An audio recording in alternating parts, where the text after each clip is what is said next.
We are so thrilled that all of you are here tonight and you're going to be bearing witness to some of those stories this evening.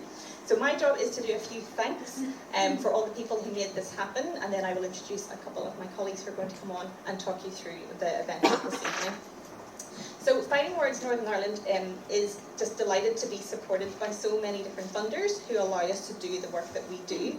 This project, Megaphone, couldn't have happened without the support of the following organisations: the Backstage Trust, Belfast City Council, and Hope for Youth Northern Ireland.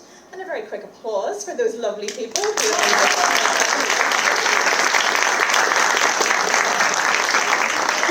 And we work all year round to make sure that all of our activities are always free for everybody. And there are donors who support our work at Fighting Words and make that possible. So in particular, I'd like to thank the Department of Foreign Affairs through the Reconciliation Fund, the Dormant Accounts Fund Northern Ireland, delivered by the National Lottery Community Fund, and the National Lottery through Arts Council of Northern Ireland, as well as Belfast City Council a second time. So another round of applause for those. I'm going to invite on stage Miriam McCarthy, who is a trustee of Hope for Youth NI, one of the funders who made this possible. And following Miriam will be Emily Dedekis, who is the project coordinator of Megaphone. And I just would like to say a big thank you to Emily, as well as to our facilitators, Ben Kennedy, Dan Lee, and Amanda Doherty, and Paris Kelly, for all of the work that they have done. So you're going to see some of the results of the work that they have been delivering with these young people from January to now. So I'm going to hand over to Miriam. Thank you very much for your attention.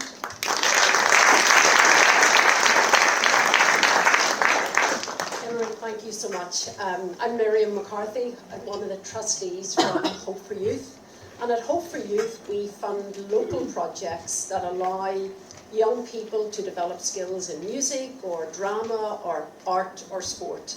And I look at the projects and go out and visit, but the real joy is in seeing the outcome and what young people can produce. And I never cease to be amazed at the energy and enthusiasm that they demonstrate.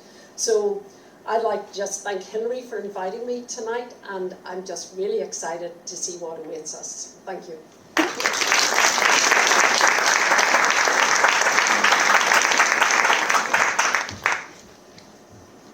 Thanks so much, Miriam, and everybody who makes this room possible for us to be in and to share this stuff with you. My name is Emily Dedekis. I'm a writer and a dramaturg, and I'm also an associate artist with Fighting Words. And I have the brilliantest job, which is I coordinate the Young Playwrights projects. This is our 7th Young Playwrights project. A lot of them have happened here at the Lyric. There's been one at the Playhouse in Derry. There's been one at the Ulster Museum. There's been one completely virtual on Zoom as well. And also, as usual, I'm the luckiest person in the room because I've had the most time to spend with the incredible young people that you're about to meet. And also, I've had the chance to get to know their remarkable words and see them develop over the past few weeks. I also just want to thank all my colleagues at Fighting Words, and here at the Lyric, there have been a ton of people behind the scenes helping us very, very generously make this happen. And also the other artists that I've been working with as well, who you're going to see tonight. And I think that the longer I do this, the more I believe it every time, fervently, that these voices that you're going to hear, some of them are they're really emotional, some of them are very hilarious. They're all incredibly crucial, I think, for us understanding ourselves and who we are in this place. And I think you'll see what I mean when they begin. So you're going to hear 13 short pieces that are written all by 14 to 18-year-olds. The youngest turned 14 last week, and the oldest is about to finish his A-levels. They have written things that are just astoundingly different from each other, too, and they've been wonderful supporters of each other's writing and work. So it's a really fantastic space that they have co-created together to make these pieces. Okay, a few of our people in our team have been struck by plague. It's not too bad, I don't think, but we do have a couple of understudies jumping in to help us. So unfortunately, Eve Patterson-Byrne couldn't be with us tonight, so her piece is going to be read by Nina McLean. And we've also had some help from Michael Curran-Dorsano, who you might see later, but he was helping us earlier. So I think that's everything that I need to say for now. I will see you again after, but in the meantime, please enjoy Megaphone.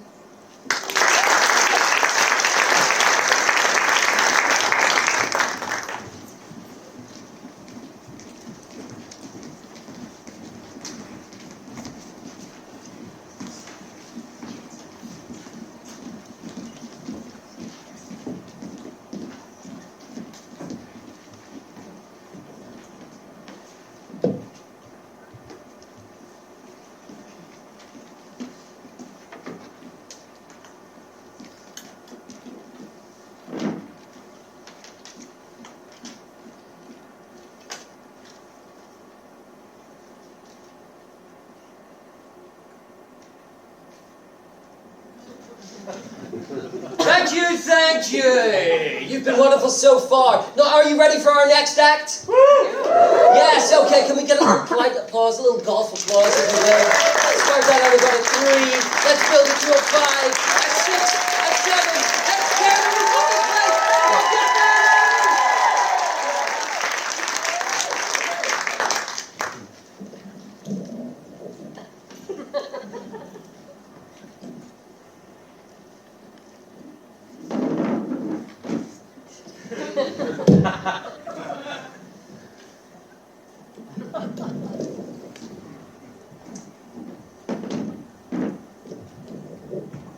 Am I right? Why don't we start off strong, you know? Every good comedy show, you know, everyone likes balloon animals. Do you guys like balloon animals? Yeah. Oh, you just really like balloon animals. Wow. Do you guys like balloon animals? Yes. Thank you. I mean, honestly. Who wants a balloon animal? Anyone want a balloon animal? Yeah. You up there? What kind of balloon animal would you like? Giraffe. Coming right up. Don't worry.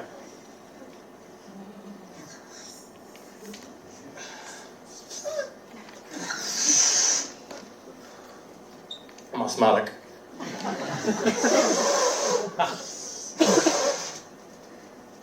Don't worry, I'll come to you.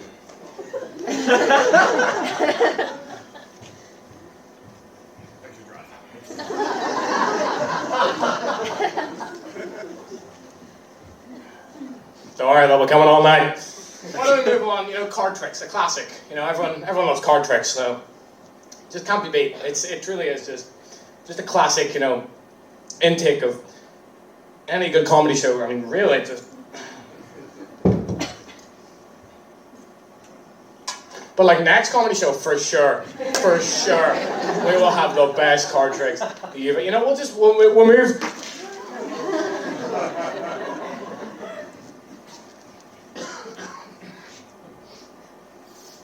Is this your card?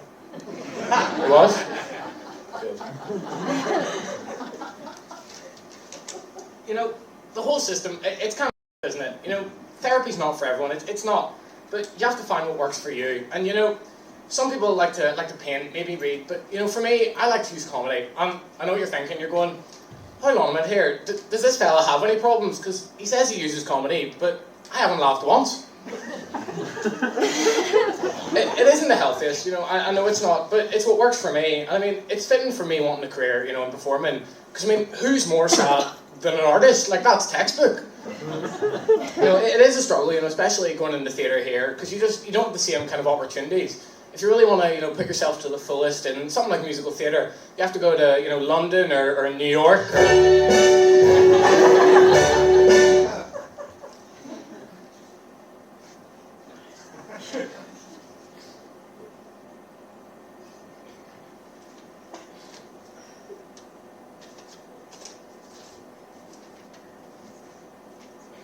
Get in, ladies and gentlemen.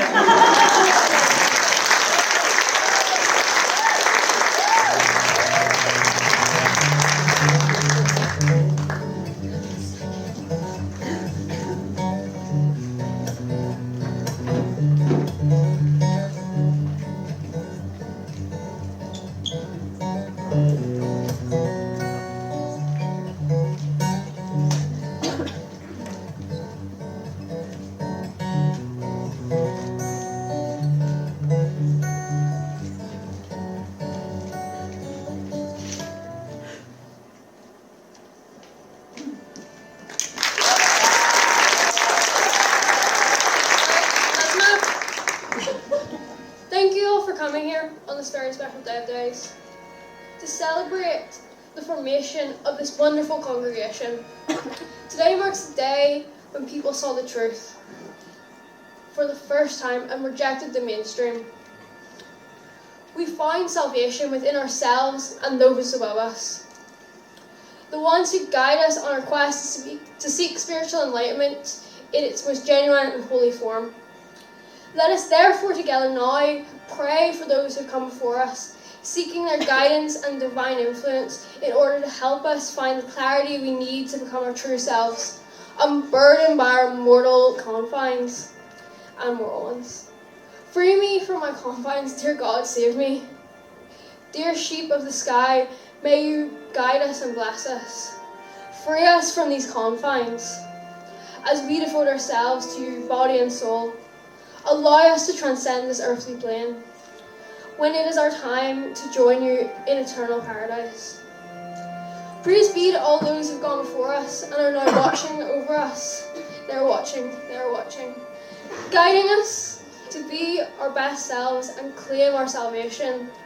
We are the successors of a great lineage, which we must continue to maintain. It is down to us to create a parish that our founders would be proud of.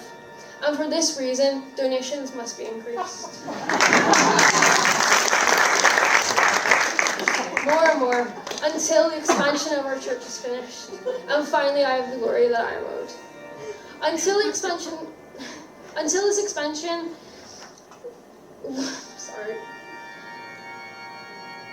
we are owed more than just what we have on this earthly plane, are we not?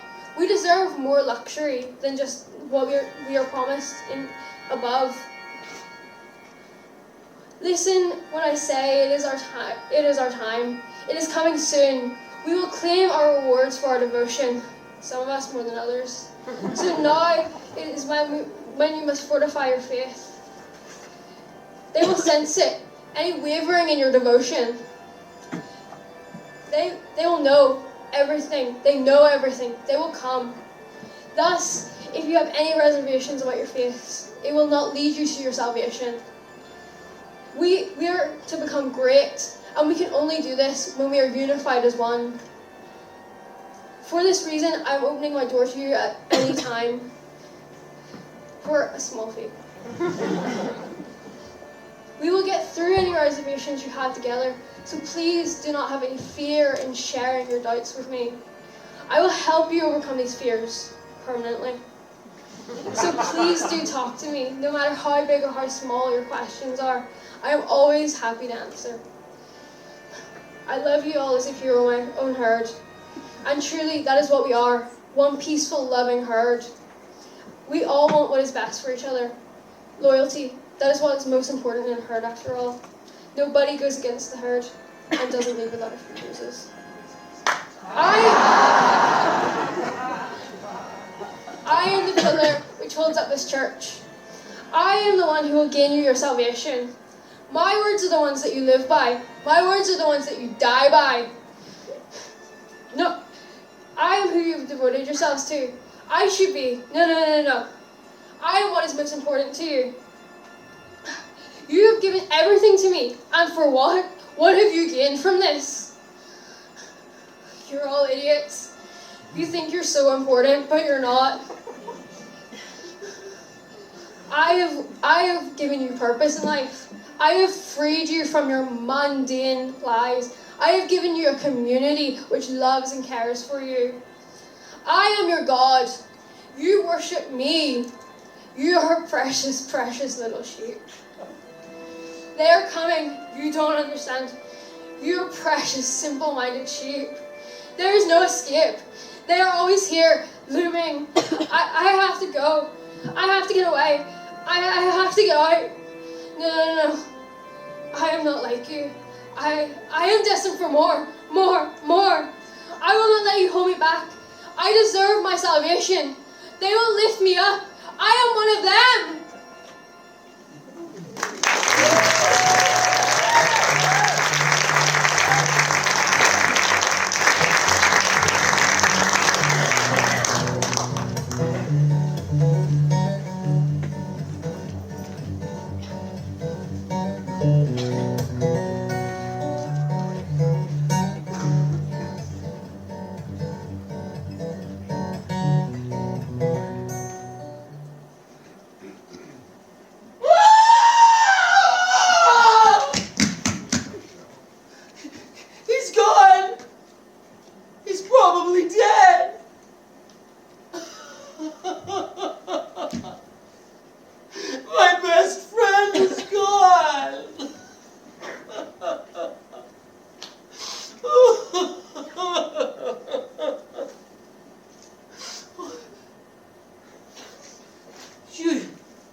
stole my pineapple.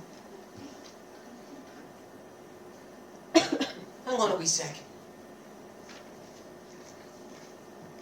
How'd I know that it wasn't you?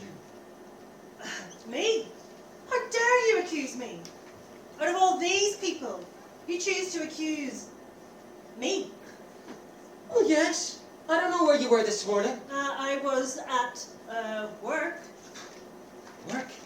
It's Tuesday and you only work on Saturdays. Yes, but Did you hear that? of course I heard it, standing right beside you.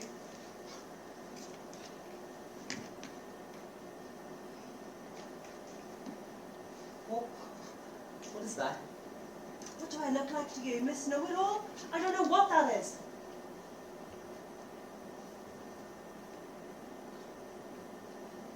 Hello.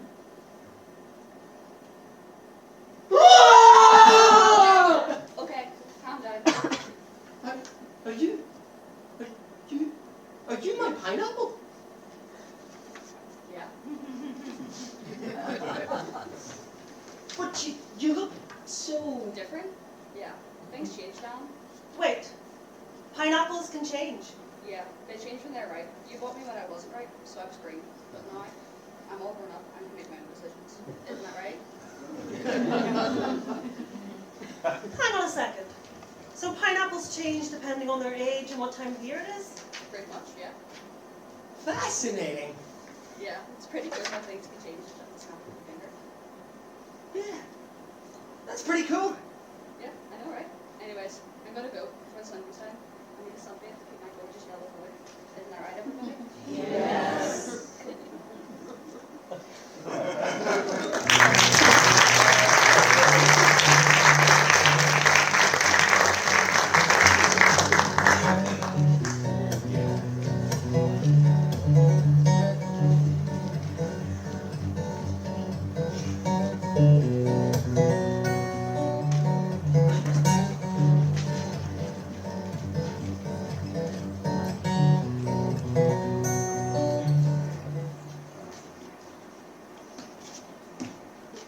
Hey, another class election result by main one. Congratulations. Scorned. That's what it's all about, Nick. Congratulations, lad. You better watch your windows, mate. You keep your mouth shut, lad, if I'm in trouble. That's us now. Games blue benches at last. Acceptance speech is in 10. Get ready. And don't be late this time, like every other time. I mean, you seriously need a blind watch. Right. Yeah, no. More practice. We live does work for people. I will show you matters for evil. You will see prosperity. Is that it? We will not be scared. We will not. Bad point. Point's too far. We'll not over there understand himself. We will rise up. Yeah, that's it. We will rise up against this poison, against this state of being. Because if no one does anything about it, then all we have is nothing. And if all we have is nothing, nothing becomes us. Hi Belfast. Not exactly Benedict Cumberbatch like, but I've actually cut my play short because I wanted an opportunity to speak with you directly. So I want to tell you a bit about this play. So I wrote this play by meeting people like you and I. So that's average working class people like everyone here. And a few people have asked me, why would you meet people like you, me, and not politicians for a play about politics? And honestly, it's because I think it's time that we have a politics that interacts with everyone like us. You know, we are the ones with the strongest power at hand. We're the ones with the strongest will to act when we want to. Caring about this country is merely a reflection of my deep sense of moral responsibility as someone from here, like you, to ease the unfairness caused by irresponsible, greedy, and incompetent officials, the ones that we've dealt with for so many years. And we have opposing you and me, a surprisingly small national elite that clings onto power generation after generation by undermining every movement of opposition into the question of who this country belongs to, Britain or Ireland. So you might ask, what do I believe in? I believe Northern Ireland belongs to communities. It belongs to everyone here. It belongs to your fathers, to your mothers, to your cousins, to your aunts, your uncles, your sons, your daughters. It belongs to us. Whether you're unionist or nationalist, rich or poor, sick or healthy, there is no requirement to be anything other than who you are. We're a country built by people like you and I, and we have a right to envision a future for our country that serves people like us. These rulers of ours would have been on a plane out of the country or deep in bunkers while the rest of us suffered if there had been a simple misjudgment in the decades of war we just managed to crawl out of. 6 times these rulers have collapsed our government. That's 6 times they didn't put you first. We all collectively suffered more than we had to during COVID, because the small elite was once again more interested in who this country belongs to than who they should be helping. I'm sick of the scorpions and dogs that rule this nation. And you might ask, it's actually the scorpion and the frog, but I've said it's the scorpion and the dog, so I don't give a single shiny shit. It's going to be the scorpion and the dog tonight. But it's a very tongue story. The scorpion, coming upon a raging river, asks the dog if it can climb its back and be carried to the other side. The dog looks skeptical and says, "But if you get on my back, you'll probably sting me," and "Don't be stupid," says the scorpion. "I want to get to the other side, why would I do such a thing?" And he climbs on the dog's back, and the dog takes him across the raging torrents. And just as they reach the other side, the dog feels the sting and begins to die, and dying, he turns to the scorpion and asks, "Why did you do that?" And the scorpion shrugs and answers, "Because I'm a scorpion." There's too many scorpions in our politics today. We need politics that works for people like you and me. We need a change.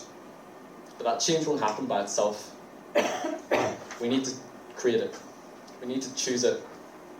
And if we don't, then we have nothing.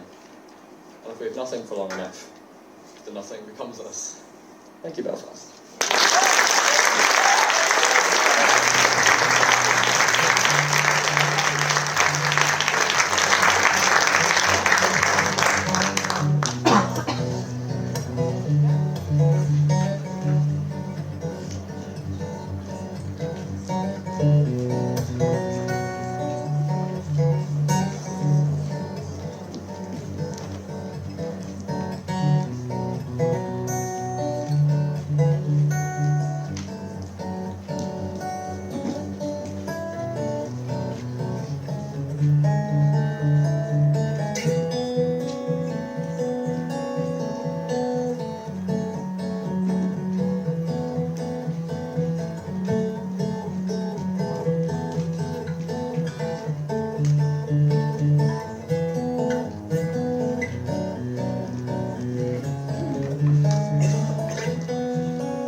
Bien, mon prince.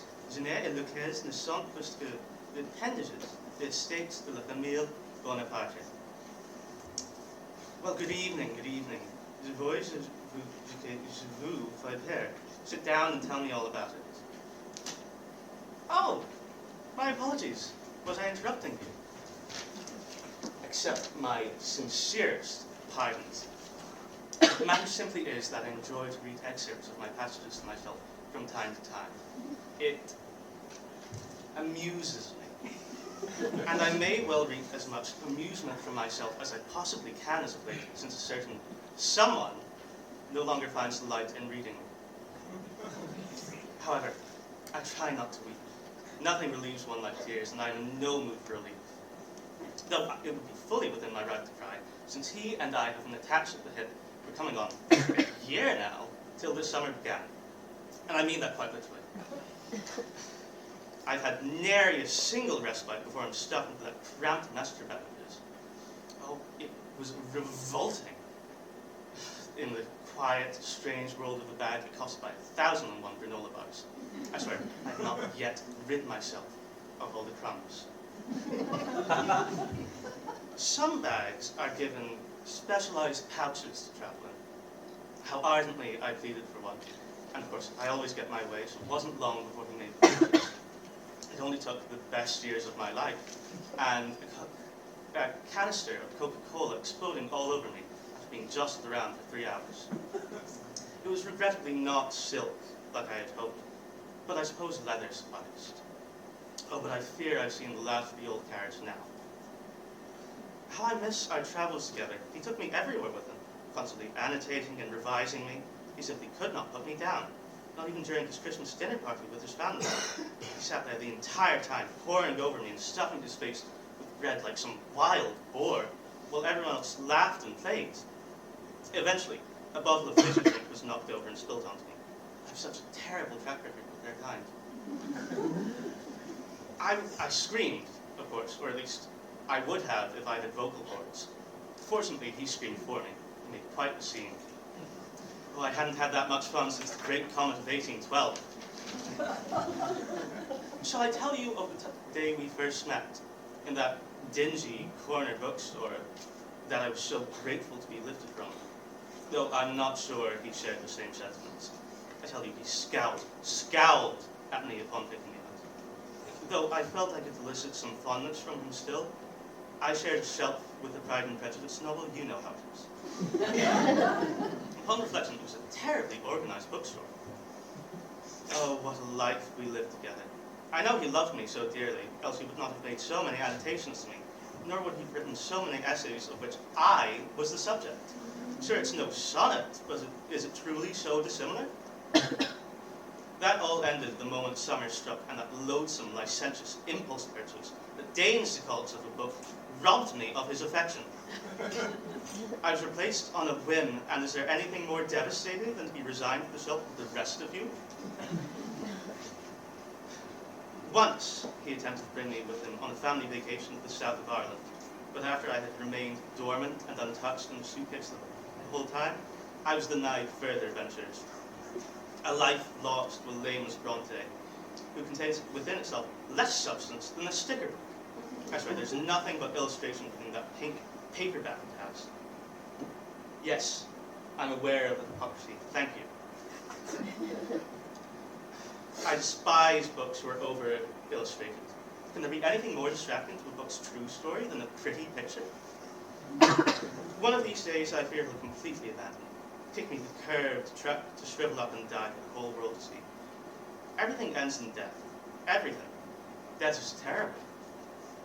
Oh, you wouldn't understand. He's actually read all of you to completion. Presumably, anyhow. I certainly wouldn't read any of you. Well, grotesque menagerie. Anyhow, I'm determined not to make conflict over it. I'm a very peaceable fellow, you know.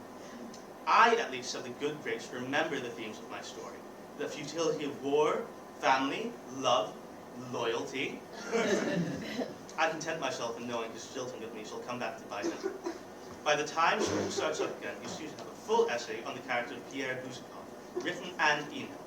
And there's only 1 week till that fateful day. How it will delight me to see them squeal. So now I say to you, goodbye, au revoir. However you say goodbye in Russian, I bid thee good night.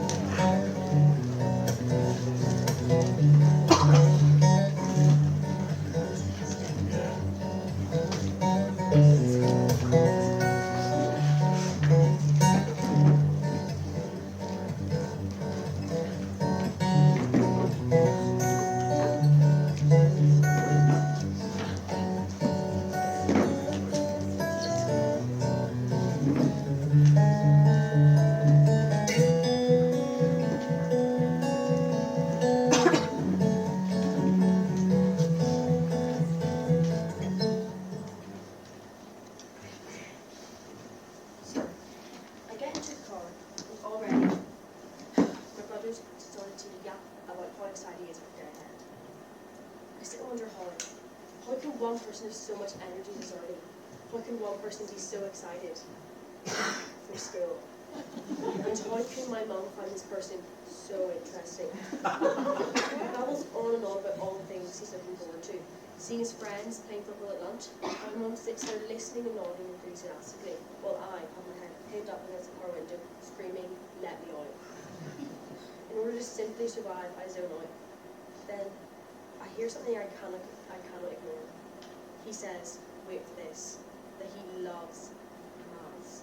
I really love maths. I wake up from my snore and slip poker straight in disbelief. What kind of monster am I living with? I let out a long sigh as we pull up next to school. Bye, darlings. Have a great day. Bye, Mum. I love you. I shuffle out of the car into this prison with my head hung low, the sky above me cloudy and grey. Why can't I just be in bed right now? And why is 90% of my life taken up by stuff I don't want to do? There's been scientific research done, you know. Teenagers are not supposed to be up this early. I saw it on the news. Anyway, I lumber onwards through the day. English first, quote Evan explained, yawn. Then I'll read.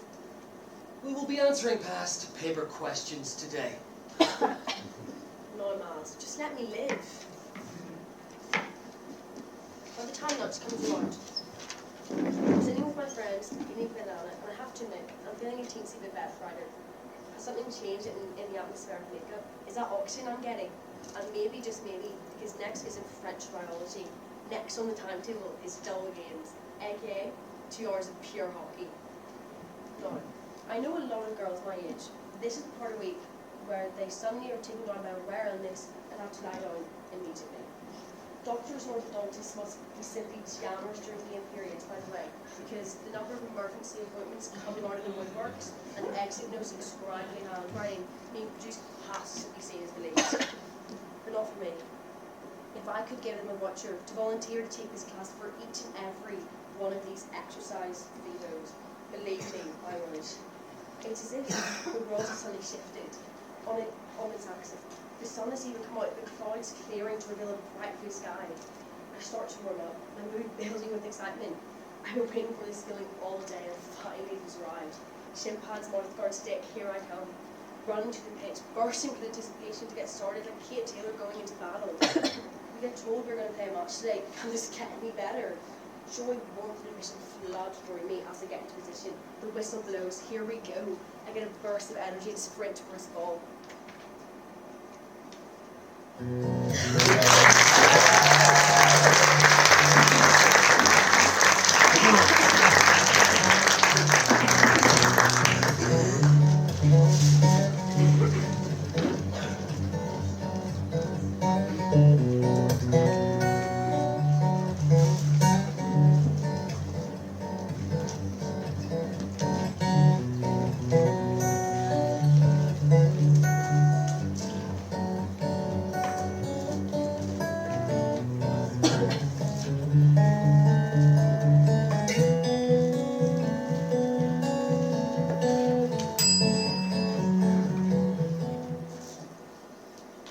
Morning. How are you today? Great. What would you like? My favourite? I used to have them all the time when I was little. This is actually the same recipe. How long have we been here? Have I not told you? Be careful though, I tend to get off topic. So, when I was about 4, it was during the 1930s in Nazi Germany, we got all of our money from my dad's bakery. My brother Heinrich, he moved to Hollywood, USA to become a movie star. I thought that was ever going to happen. His acting career started when he played a tree in Midsummer Night's Dream. A tree. He may as well not have been cast. The directors thought that too after he jumped off the stage, reenacting deforestation. Everything was good. That is until the bakery was closed down. My family were Jewish, so we weren't exactly the favourites at that point, and my dad was taken away, made to work. Then they let him go, told him to tell everyone what had happened. As soon as he got back, we packed and got the train, the bus, and the boat. On that boat trip, I was actually really sick. Haven't gotten a boat since. I actually met someone on that boat. She was coming here too. She said, sorry, Oh, I'll get that gift. Anyway, I remember he would always say his only wish was that that would never happen again. Well, that and Heinrich making his own money. That no man would be as worried for his children's lives as he was for ours. He said Hitler was a person too. Everyone starts out somewhere. And I too hope that no one makes the same mistakes as he did. And no one has to be in his position again. Oh, that should be ready now. Thank you. See you soon.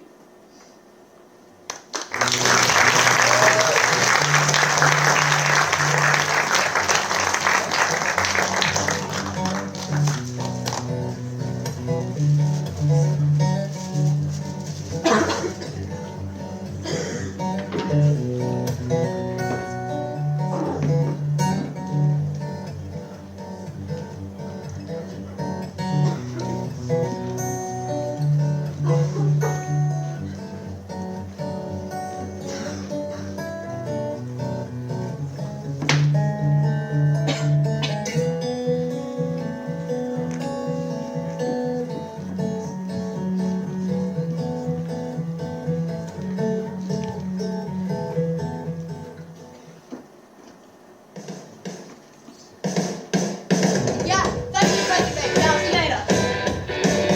Wow, Dr. Wright.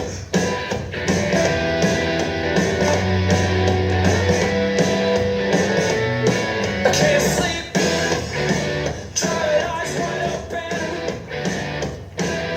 stare at the white stucco ceiling, turn on the TV, watch music on television. I heard this song before, this already happened. Derived influence, the style of dress, similar trends in camera technique and editing. Sync up the cat, sync up the goods to the bass drum kick, to the bass drum kick. All the taste factors drinking from the same glass. Is there anybody thinking what I am? Is there anybody thinking what I am? Are you restless like me? Are you restless like me? Are you restless like me?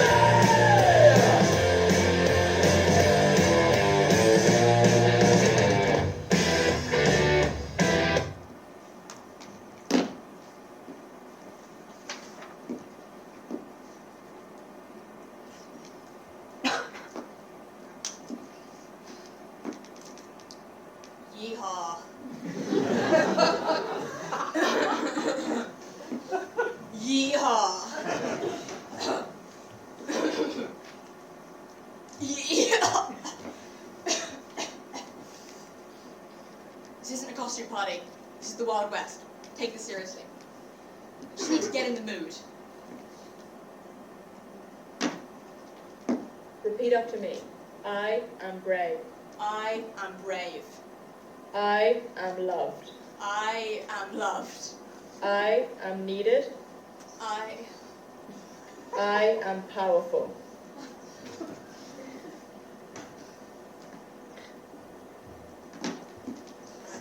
I have a snake in my boot. I am strong. I am strong. I'm the best dang banjo player in the Wild West. I think I've had enough.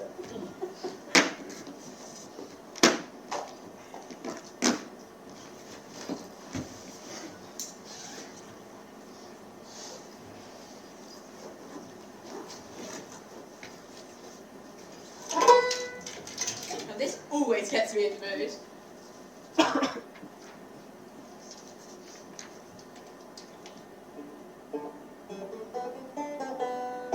Hell yeah. God, this banjo. We've been through a lot together, we have. I can't believe this all came from a DVD I bought at a charity shop 5 years ago. Just me and Pete in the Oxfam DVD section. When we see a DVD called Fistful of Dollars, we take it home, we slot it into the DVD player. My first spaghetti western. How long it's been. I went searching for more after that, of course. all of the Sergio Leones. I found The Good, the Bad, and the Ugly, put that on. Life changed. And then Django. Now, a fistful of dollars may have scratched the itch, but I loved Django. That final scene with him pulling the guard of his revolver with his teeth, aiming it over the grave of his past lover, pulling the trigger, killing the last Confederate soldier. Just that perfect macho image of masculinity. And then that scene of him stumbling out of the graveyard at the end was seared into my brain. The next year, me and my friends made our first spaghetti western, heavy on the spaghetti. For that I bought my first vest, my first denim shirt, my first bandana, hat, boots. And then, before I knew it, I was in Natchez buying this banjo.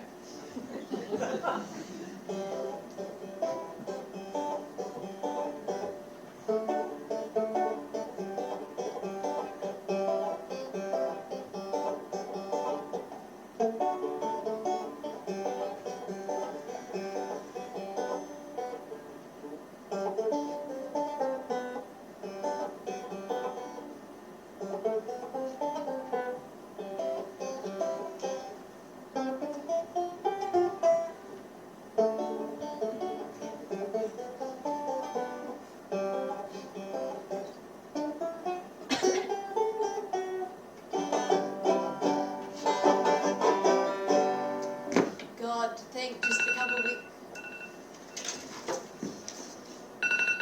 God, the bus gets here in 5 minutes. What am I doing?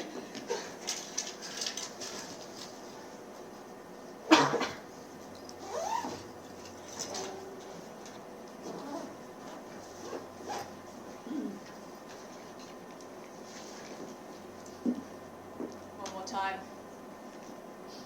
Yeehaw. Howdy. I needed that. I am a brave young cowboy.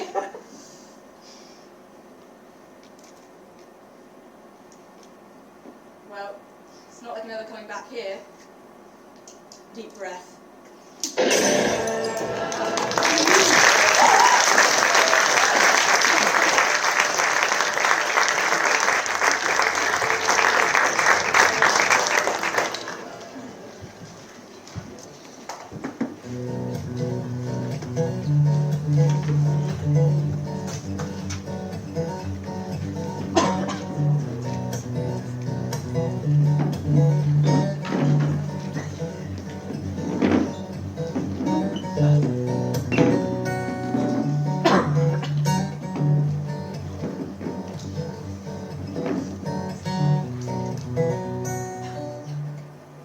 I know, Mom. Of course I'll try my best. I'm just freaking out. I really need this. Why am I nervous? Why do you think? I'm not going to get another opportunity like this. And you know I've always wanted to be the supervisory chief of sanitary management in the Belfast Helioseismology Research Institute. Applicant 6, please enter interview room B. Right, they just called me in, Mum. I've got to go. I'll call you the second I'm out. All right. Mum, can we talk about dinner later? Yes, I've got to go now. Right. I love you. Goodbye.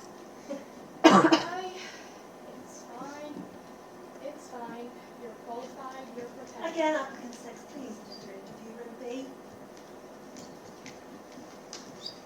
Hello. Hello. Hi. Nice to meet Please take a seat.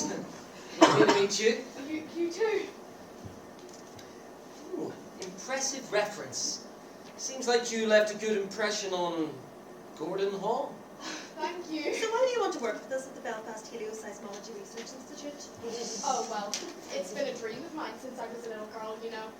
I'd walk past the building on my way to school and dream of scrubbing those linoleum floors.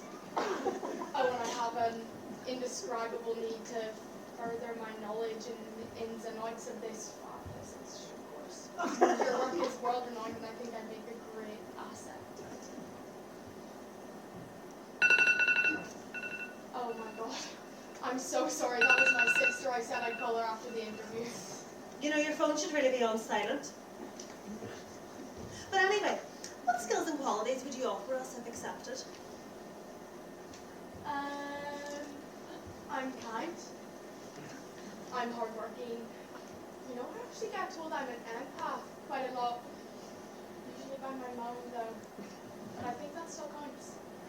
Maybe even more than normal, because, you know, she's my mom. But then, of course, I'm resilient. I'm committed and loyal. You know, my mom actually said she thinks my sister could run someone over with a van 3 times for giving her a dirty look, and I'd still be on her side. I would never do that, though. I would never, ever promote that. Yeah. So it says here that you studied archaeology and paleontology in Queen's University, Belfast. Impressive. Well, how do you think your knowledge and skills gained from that experience could be transferable into being an asset for our institute? Well, I definitely learned a lot from that, yeah. I have great people skills, and I'm very precise. Great hand-eye coordination. Analytical skills too, though. And I know how to spot the difference between a rock and a fossil, which is a very key skill in life. Actually, my sister once said the course would be good for cleaning, you know. It's actually a lot of practical work, get you used to paying attention to the finer details. Okay. Well, if you were selected to come and work with us and a situation arose where a visitor came to us with a complaint about the cleanliness of our facilities, it would be your responsibility to keep spotless. How would you go about dealing with this? I'd probably start by asking why they weren't happy, and then I guess if they didn't tell me, I'd call my mom. She definitely know what to do. She always does. She always has. Anytime anything goes wrong, she always knows what to do. I really admire her for that, actually. I mean, even today, I was sat on the bus and had an awful feeling that something would go terribly wrong. So I rang my mum. She went on the usual spiel of, you've got this and don't stress, even though I was already stressed and didn't believe her. It was still a comfort. She's always a comfort. I mean, obviously, she's my mum. She's that driving force in my life that pushes me to do my best, even if it pisses me off how often she does said pushing. I know she wants what's best for me. In every situation, I know I can always go to her if I need to laugh, to cry, or just need someone to sit in silence with. She's there for me. So circling back. Oh, and don't even get me started on my sister. I look up to her constantly. She's that cool older sister that I've always wished I was more like. I mean, everything she does well. If she heard me say this, she wouldn't let me hear the end of it. She's one of the funniest people I know. I think everyone has a person that they say could make them laugh in any situation, but I never really believe them. She's different though. I really do mean it. We could be dead silent at a funeral and she would make a joke about the old man who just farted beside us. She really is amazing. I don't know anyone so strong and so loyal. All my life she's protected me. I just don't know what I'd do without them. The 2 most important people in my life, the people I share my best memories with, the people I've spent my entire life with. There hasn't been a singular day that either one of them hasn't made me smile. The warm, familiar happiness fills me every time I'm with them. Every meal we share just stitches our bonds closer and closer together. Every shared laugh, every shared cry, even the occasional shared dance that only comes after a shared drink. There's no one who could ever replace them. No one in this world.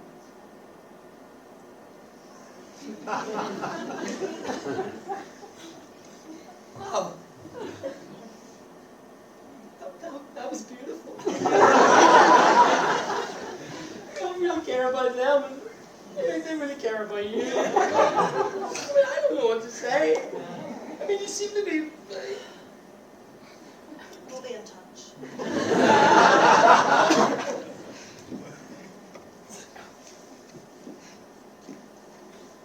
Mom, I really think I messed it up. I don't think I got the job. Thanks. You always know what to say. Yeah, I know. A better opportunity will come. Anyway, about dinner. Can we get Chinese when I come home?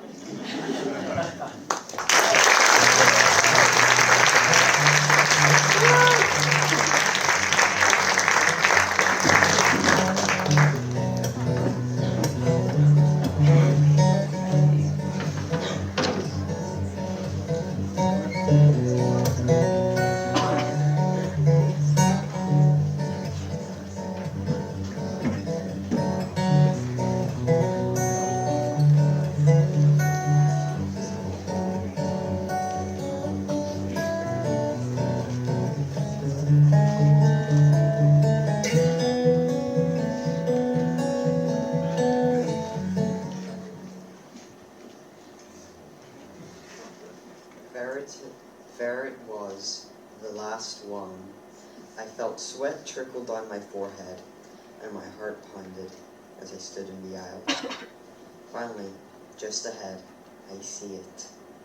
But obstacles loomed, and time was ticking. Determined, I raced forward. I must contain my excitement. I must not draw any attention to the object I longed for. As I close in, I look ahead at its enticing beauty, this marveled significance, this pineapple. Not just any pineapple, not your average pineapple.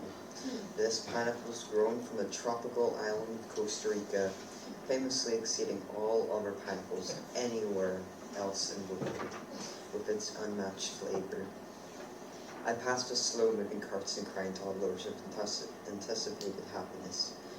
This was short-lived, however, and my perceived triumph turned into horrible dismay and flash. The shelf was empty. The pineapple was gone. My heart stopped as I realized that someone else must have taken it. Panic. All I could feel was panic. As I look around with hope of reclaiming what is rightfully mine, and then I spotted him, holding my pineapple, the thief. I compliment the feat, but this is not an option. I quickly went for a plan of action in my mind. Surely a nice elderly man would understand. Perhaps he has no idea that he's holding the best pineapple in the world. I slowly edged towards him with mixed emotions, of fear and hope. Fear that doesn't realize the significance of what he holds in his rather large hands. And hope that he's a nice old chap, that respects teenagers. The man turned around and a look of confusion crossed his face as he spoke to me. What do you want, friend? He asked with a gentle smile. Well, you see, that pineapple was mine, I explained. His mustache twitched with amusement as he stared straight at me, tightening his grip on my pineapple. Well, you see, I got it first, amigo. He replied with a smirk. So it's finders keepers. And just like that, he walked away with my pineapple. I couldn't let him walk away with my pineapple. The mind racing with imagining reclaiming my stolen pineapple. Time seemed to slow down and the world around me faded as I watched him move to the checkout. As he approached the cashier, I noticed a smug grin on his face, taunting me with his victory. I then marched towards him. Only this time I'm feeling anger and frustration. Determination surged through my entire body as I marched directly to him. Element of surprise, I shouted as I tried to grab my pineapple. Hey! He growled, his frustration imminent as he watched his face turn red and his droopy eyes bulged with rage. He now gripped my pineapple tightly with both of his hands. I momentarily noticed a similarity between the skin of his hands and my pineapple, but this was no time for normal thoughts or action. This was war. All my efforts to get my pineapple from him were useless. He refused to give it to me. His demeanor changed and it was clear that he wasn't giving up. In another desperate move, I pulled my entire body weight backwards to try and make him let go, but I was overpowered and he pulled me to the ground. Was this the end? Was this the bitter taste of defeat? Would I never taste the sweetness of my pineapple? I lay on the epoxy floor, thoughts spiraling out of control. A ringing noise penetrated my eardrums, and my head was dizzy. I felt hopeless and defeated, but I couldn't give up. I rose from the ground, straightened my body, and clenched my fists. And when he wasn't looking, I punched him in the gob and grabbed my pineapple. The cashier looked upon this situation, transparent in front of them. So, are you going to get security on this? No, it's your turn. You get paid better than me anyways. As the other cashier pulls out a pack of cigarettes. Besides, nothing this exciting never happens.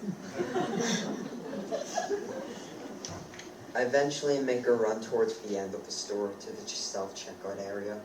I immediately scan my pineapple and the machine's stupid voice said, "Please place the item on the scale." You got to be kidding me.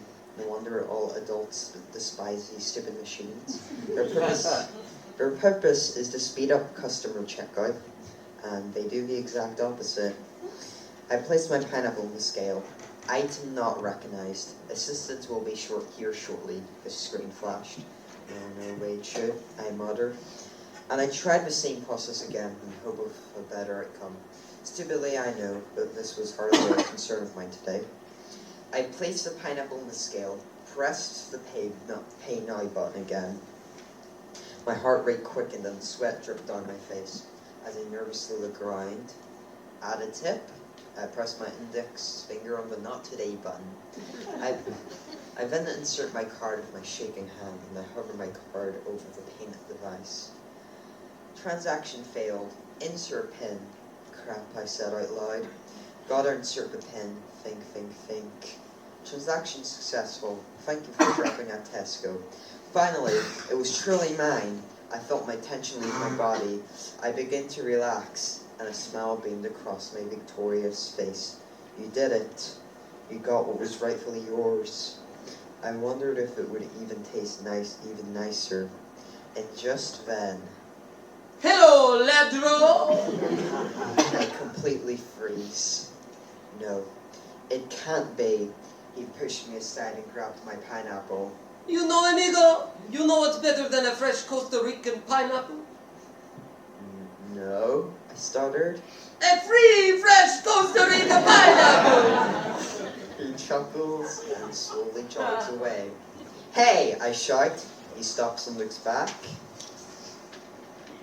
Yeah, and you know that's an abstract. Well, I mean, you stole it from me. I found it first and I was going to buy it. I need it. Said. Hey, you two! Two security guards are walking towards us. We heard there's been some ruckus. He stole that pineapple from me, I exclaimed. Wait, what? The talent man said in a confused voice. And after that, we were escorted from the store and banned from entering the store again. They let me keep what was mine alone, the Costa Rican pineapple. The rain fell from the darkened sky. The man sat on the wet pavement, his head lay low. In that moment of silence, something truly hit me. I have a pineapple now, but at what cost? I didn't feel victorious. Then realization hit me like an early Saturday morning alarm I forgot to turn off. I was annoyed with myself, and he wasn't the pineapple thief. I was. Why are you standing there? You got what you wanted. The man said in a low monotone voice. You know you ruined my life. The man sobbed. Drenched in guilt, I sat next to him on the wet pavement. My grip from the pineapple loosened. I'm so sorry, I said, as I gave him what was rightfully his.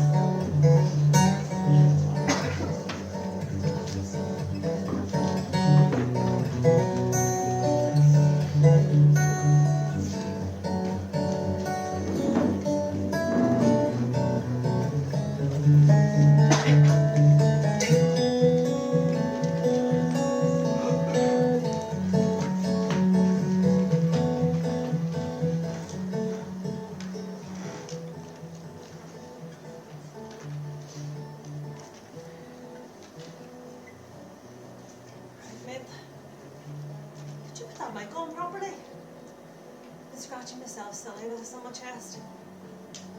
Did you get on all right? Sometimes the traffic up picking me up some mornings. Turn that racket off, would you? Talk about the most middle class band of all time.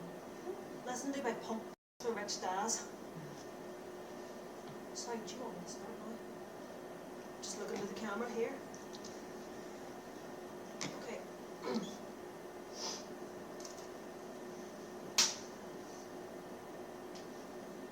My name is Michael Nolan, and I did my bit. There's no doubt about that. Didn't hide behind a microphone or scunder to the Lord for forgiveness. None of that for a wee Mick. No, no, no, no. It was better than that, bigger than that. I was fighting a class war. Labour is Ireland, and Ireland is Labour. They should read more commonly. The young fellas, I mean. You wouldn't think they read any books at all these days, the way they carry on. Of course, back then, nobody wanted a lecture either. That's what made the whole transition so ridiculous. Life! Life is God's most precious gift. No principle, however glorious, may justify the taking of it.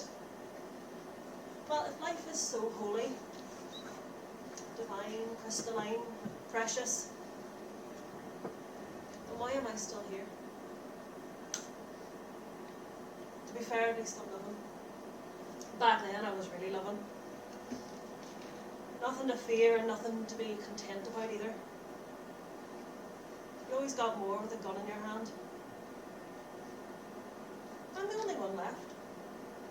Sure, they all bunch us together as the owl lads, but the rest of them might as well be babies to me. I had a family. Kate and Saoirse. 2 girls.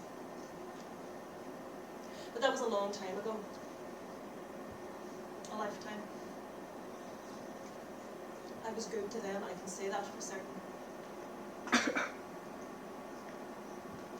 Of course, there were those who didn't live by the sword. Those who preferred to fast and squalor and squirm and spend their life biting at the grave. Never could wrap my head around that. Seemed like I should have been on the other side, where a hunger strike would last until lunch. But Ireland wanted more bodies. And more she got. I sometimes feel there's no love anymore in modern nationalism, you know? No romance. Mary Lou is hardly a Markovitch. For them, the class war turns people against each other. But nationalism binds them together.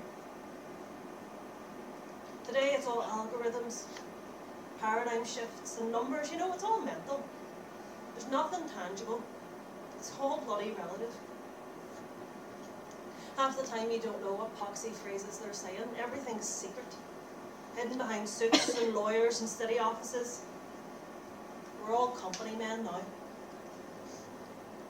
Collins used to use it as a disguise, so you could slip into the corridors of power and open fire. I've heard some say it's still like that. That once they get in, the real revolution will begin. And the way I'm seeing it, they've drunk all the wine now. And you can have my word, they're not letting go. They say revolutions devour their offspring. If that was true, then I would have been dead long ago. Ireland took my girls instead.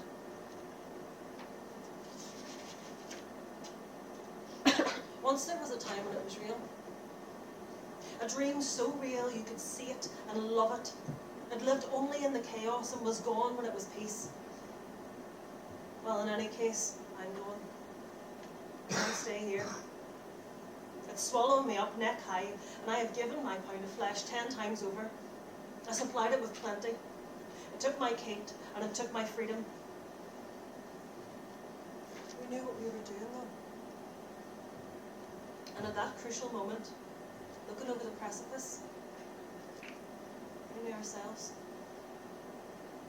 Now, everybody is sick. And Michael is sick. Here, I'm not done yet, Pal. Sorry if I was a wee bit heavy there. For these documentaries, they love if you're all overzealous, you know, a big bleeding heart Republican and the rest of us. What I want to say, and what I want to say to the next generation, yes, because they are the ones that matter. What did my parents say? We weren't born with liberty. We had to win it. gonna have to win it. Every right and every penny.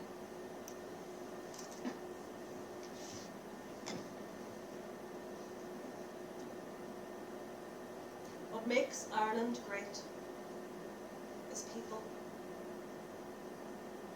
It's not a fairy tale history or a flag whose dye is dripping away. It's certainly not the federal government. It's people. And people want to see a future. For the families and for working communities. But people have got to get together again. We can't stay fragmented. Otherwise, they'll always pick you off.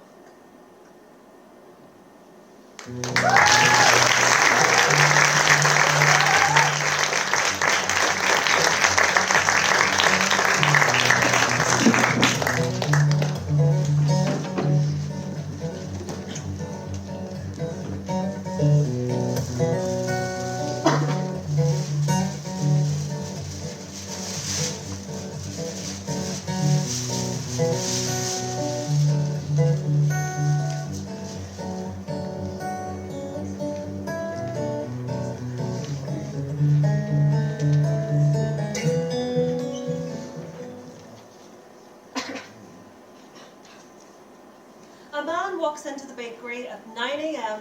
as soon as it opens. The baker asks, why is he so early? Because he saw him in front of the store at 8 a.m. The man replies, I didn't know when you opened, so I just delivered. Sorry you had to wait so long. said the baker. In response, the man said, I'm not fine. Anyway, what are you looking for? I'm looking for a cake for my son's 7th birthday. Said the father, as he listed the ingredients to include and not to include. The baker responded, Sure, I can make you that, but it'll take a while since we just opened. It'll probably take around 3 hours.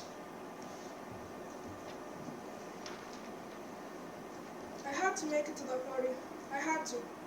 So I could either wait 3 hours and be late, or I could check another bakery or go home and bake a cake. But I couldn't wait. No, I couldn't. I didn't trust myself to wait. Maybe I should have, but either way I didn't. I went to another bakery, and they got it done. I got the cake. It worked. I had to go home, and I could. I was ecstatic. And as I was headed home, someone chose for me to suffer. By accident, on purpose, it doesn't matter. It didn't matter. I was upset, disappointed, but also fearful. Fearful of the consequences, the sorrow I would have caused. And through my desperation, as I arrived on time for that party, there I found myself happy among his friends with a cake.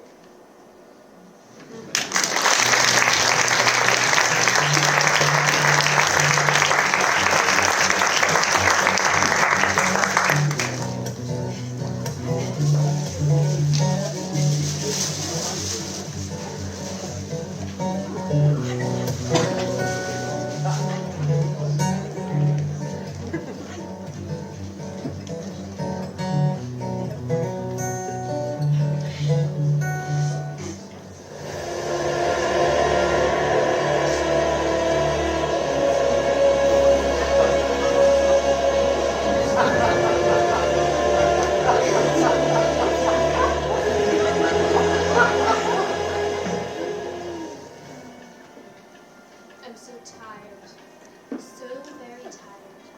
Every day the same. Same as the last, same as the next. I'm so tired of being angry, but it's the only thing I can do. Every day I look down at the people scuffling around beneath me. I wish I was down there with them. Do you see that old man with a face weathered by time and age, his symphony of beauty? Even the grubby children, who are too busy sucking on the fingers to see life's hardships, are charmed. But I hate them all. Do you remember the days in the store? Those were the days when the sun never seemed to set. Life was good. We couldn't wait to see the world we had heard so many stories of. Stories of sunsets and stars. There was joy in the waiting, but the joy doesn't last any more than the waiting does. It all ends, sometimes sooner than you think. I was bought, carried away from my sweet sword by a 5-year-old. He was nothing special, not like me. You see, he was too busy wanting what he didn't have to love what he had, which was me, his balloon. And yet, I didn't care. I was so happy to see the world. I would get to see those sunsets and stars and seas and oceans. This was it. This was my time. This was where my life would begin.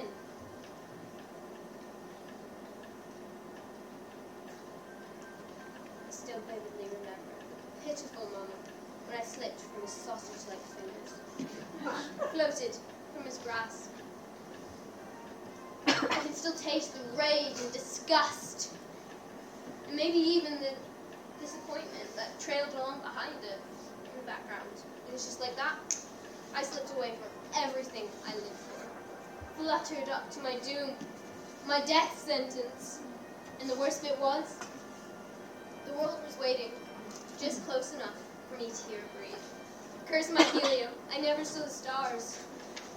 You know, I really thought I wanted to see the world, but I think I just wanted to be loved, treasured, special. Not just another dinosaur balloon in the store, you know? The boy didn't care about me. No. He was too busy ogling at something else in the shop window to care. The parents huffed. About money. Money! What about me? Destined to spend an eternity stuck to the ceiling of some shopping center. The stars just out of reach. It's about time that I accept that this is fate. It's just you and me up here, Skippy. No one's coming to rescue us. We'll never be loved. Well, we don't want their love. We don't need their pathetic sympathy. We will die up here. We can't change that. All we can do is hate. So I will. Seethe and loathe. Let them feel their victims, that's us Skips, wrath, glaring down on them. Because we aren't victims anymore. We're survivors. I will watch them scuttle by day after day after day. I will watch them and hate and hate and hate for as long as I'm inflated. They left me here. Us here. Skippy, I hate them all. Skippy, I knew the end was coming. Deep down, I always knew. But it's also real now. See? I'm deflating. This is the end. I'll drift from this roof like an autumn leaf. Slowly, gently, with the life being sucked out of me. Though I've never seen a leaf. Not even an autumn one. My last words, what can I say? Before you floated up to join me, Skippy, I was so alone, crazy with rage and wistfulness. And though you never say a word, Skippy, you saved me. Help me bear my pain. Carry on, Skip. Carry on. Hate as I hated. Seethe as I seethed. And maybe one day you'll find a way to avenge me. Goodbye, Skippy. Goodbye.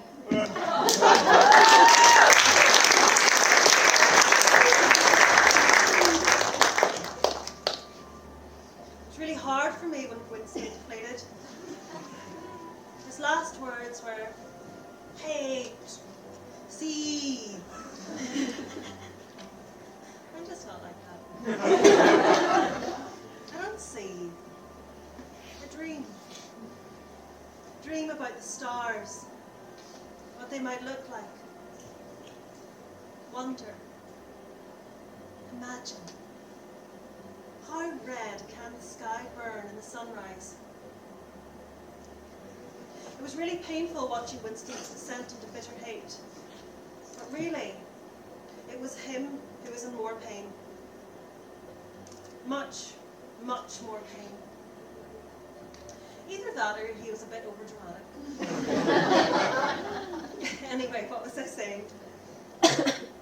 Winston was so convinced that no one loved him. You know what? I could tell Winston one thing without him talking over me. It would be that I loved him. Like a brother. After he deflated, Winston lay lifeless on the floor. There was nothing left to do, so I slipped into a dreamless sleep. When I awoke, Winston was gone. Maybe the Grim Reaper, also known as the Cleaner, took him away.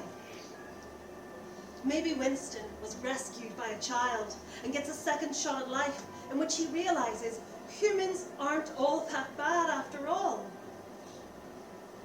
But I like to think that maybe, as he lay dying on the shopping centre floor, something or someone gave him a last few pumps of air so he could walk outside of this mall and onto the steps outside, so Winston could see the stars as he took his last breaths, so he could see that there is beauty in the world, even if I can't, so he could let go of his hate and the wonder and die in peace. I should be dead by now. Skippy's sleeping above me, and I'm lying here, empty, alone on the floor, alienless. But I'm still breathing, and I can still move. Seems deflation isn't death, just unbearable emptiness. Hollow, but alive. I could escape this wretch. Run away, see the world, have the life I always wanted. This could be my second chance. Start over. Pretend this never happened. Forget all the pain and anger. Have the life I always wanted. And find the sea. Count stars, watch sunsets. But no. I can never forget what they did to me. Nor can I forgive them. How can I? Skippy's still up there. Sweet, quiet Skippy. Skippy, this is for you. I'll never forget. Never. I will carry on hating, and I will exact my revenge. I will right all the wrongs they wronged us with more wrongs.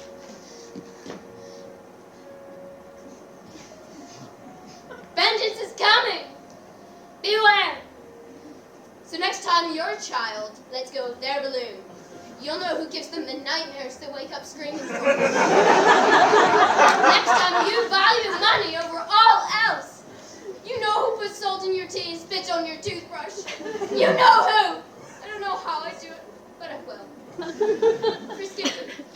Skippy, this is for you. I'll never forget. Never. They will pay.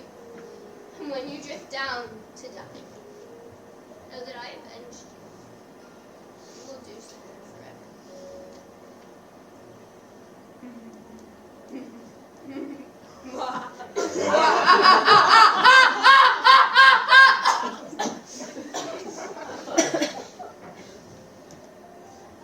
I'm coming.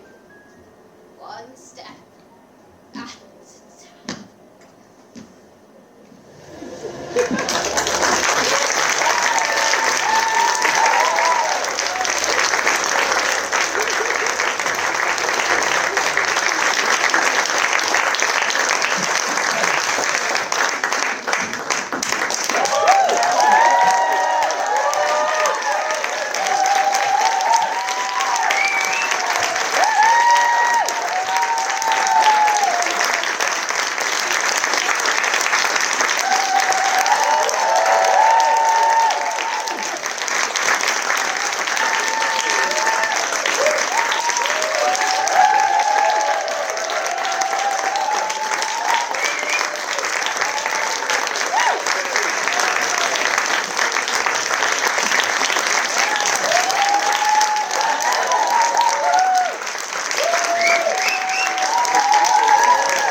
that even I was getting for the first time, even though I've shown these faces for ages. Beautiful. Thank you also, Dan and Amanda.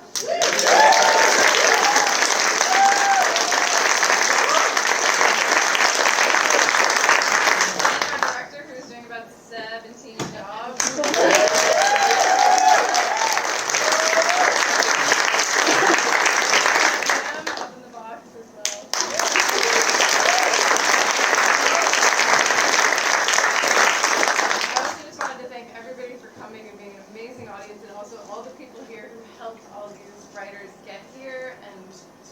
Remember to do things, and thank you all.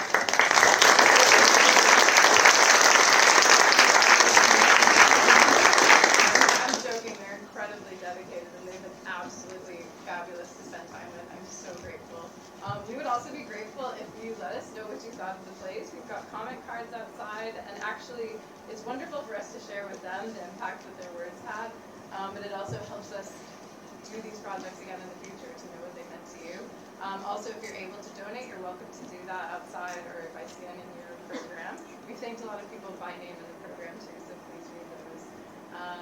Yeah, and I think we should we just have a small party? Maybe balloon animals, pineapples. Thank you all.